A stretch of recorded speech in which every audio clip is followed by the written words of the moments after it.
Yes, people, what's happening? Welcome back to the channel and welcome back to another transfer video. First things first, guys, make sure you're smashing that like button, subscribe if you're new around here, and as always, leave your thoughts in the comments below. In today's video, we're going to be discussing the future of Nicolas Jackson because the dust has barely settled. It's not even been 24 hours since defeat to Flamengo and the red card, and already reports coming out of Italy saying Juventus have made contact with Nicolas Jackson's camp ahead of a potential move. This is coming from Damasio, Luca Bendoni and Sky Sport over in Italy. Juventus have held informal explorative contacts with Nicolas Jackson's camp.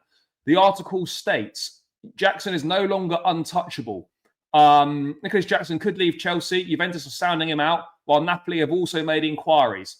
Jackson's future at Chelsea is in doubt. The Senegalese striker received a red card 4 minutes after coming on against Flamengo, and he's no longer untouchable for the Londoners.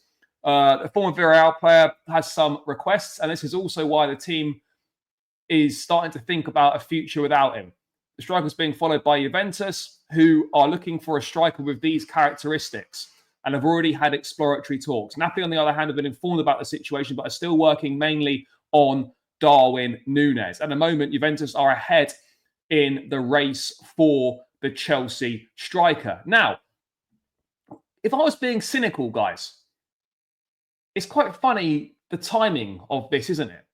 Because I can guarantee if Nicolas Jackson didn't get sent off yesterday, this story doesn't come out today. Of course it doesn't.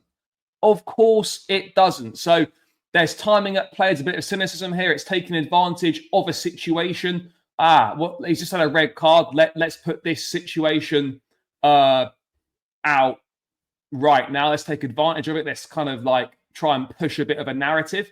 And that's the way the media works, and that's exactly what they do. But at the same time, the timing of the leak, I'm sorry, is absolutely, you can see it from a mile off. No red card, no news. But in regards to the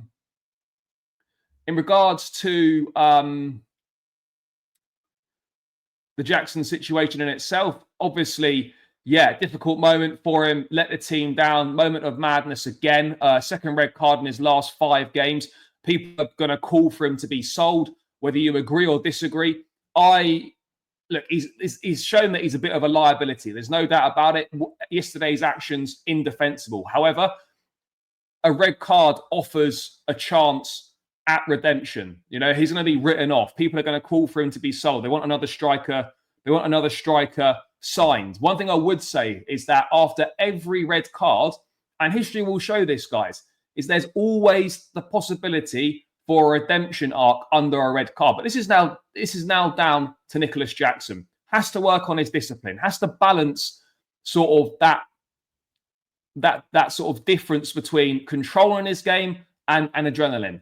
You know, Jackson's going to have time to reflect on this. He's let his manager down. And he's given Liam Delap a massive, massive opportunity to stake his claim to be number 1 heading into the new season. You know, he's lacks control, lacks a bit of intelligence, gets caught offside a lot of times. No excuse for the red card. You know, he's 24 years of age now. He's got caps at international level. Yes, he's still perhaps at the start of his career, but I don't think he can be considered a young player anymore. You know, you can't keep making this level of mistake. But in regards to his future, I would be hesitant. I would be hesitant, guys, on getting rid of him, because when he is playing and when he is at his best, he absolutely brings a lot to the table. He brings a lot to the table, and he's very, very important to how this team plays. We've seen it on a number of occasions. Yes, the finishing's not good and that has to improve, but his all-round game, his hold-up play, his link-up play, is good. I like what I see from him, but I fully understand the frustrations, and there needs to be a big improvement. He had a good first season, 14 Premier League goals, 17 in all competitions. Started last season well, but faded off and had a difficult campaign in the end. He's now picked up 2 red cards in his last 5 games. And he's showing that he's not really learning his lessons from the mistakes that he is making. And, have Chelsea got a decision to make? I don't know personally, because let's say you sell Jackson like a lot of fans want. Who comes in to replace him would be my question. Who comes in to replace him, and what are we expecting? What are we expecting in terms of, would it be an out-and-out striker? It has to be an out-and-out striker. You're not going to go and get an Ekitike, a Kudus, or a Joao Pedro, who we've been linked with, to fill the Nicolas Jackson void. You'd have to go and get yourself an out-and-out number 9. Do I trust Chelsea to go and get a Victor Osimhen? No, they're not going to. They're going to get a Victor Gyökeres. No, I don't think so. So what number 9 that Chelsea can realistically get is going to bring what Jackson brings and more. Because if you're going to sell Jackson, you're going to want an upgrade. You can maybe get upgrade in finishing, but in overall style and what he brings to the table, it's going to be very, very interesting, guys. It's going to be very, very interesting. But no surprise here with the timing of these leaks. It's the classic, isn't it? It's an absolute classic. It's an absolute classic. But there's also been more striker news as well, by the way, because Fabrizio Romano has reported that Chelsea are planning for Emanuel Emegha to be part of their squad for summer 2026, as revealed in May. Emegha is expected to stay at Strasbourg this summer and then join the Chelsea project next year if all goes to plan. Now, that's a little bit of a strange one as well, because there's too many strikers then. If you add Emegha to Jackson and Delap, then it's probably too many. And then if we sign an Ekitike this summer, or a Pedro, or a Kudus, it adds pretty much another body in the same position. So I'm not really too sure how that one would really plan out, what the thinking is, what the plan is there.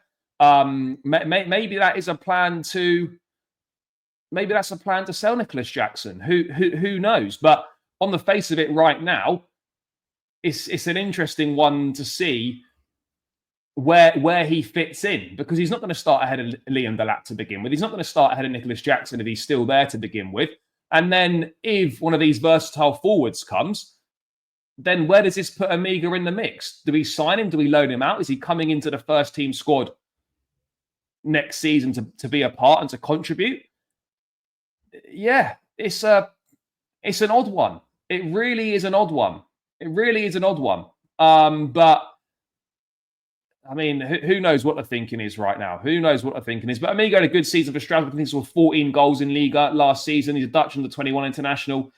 He's a talented kid, no doubt about it. But yeah, an odd one. One that I can't really get my head around. Why add yet another inexperienced young striker to the squad? If you're going to get another striker in, make sure it's a top quality one. Don't add another striker who just has potential. It really doesn't make sense. But yeah, that's the latest on the striker situation, guys. We're looking at, Nicolas Jackson potential to Juventus. For what it's worth, I still believe he'll stay. I still think he's got a lot to offer, but I can understand why people will be frustrated in him, why people think they can no longer trust him, why people feel let down. He's absolutely let everyone down. There's no doubt about it. And he knows that better than anyone. And now it's up to him to respond and to bounce back. And I don't know what offers would be acceptable for Nicolas Jackson this summer. Would someone offer 50 million for him, in excess of 50 million? Because I think that's what you're looking at from a Chelsea perspective. As someone who's got 8 years left on his contract, 24 years of age, room for improvement,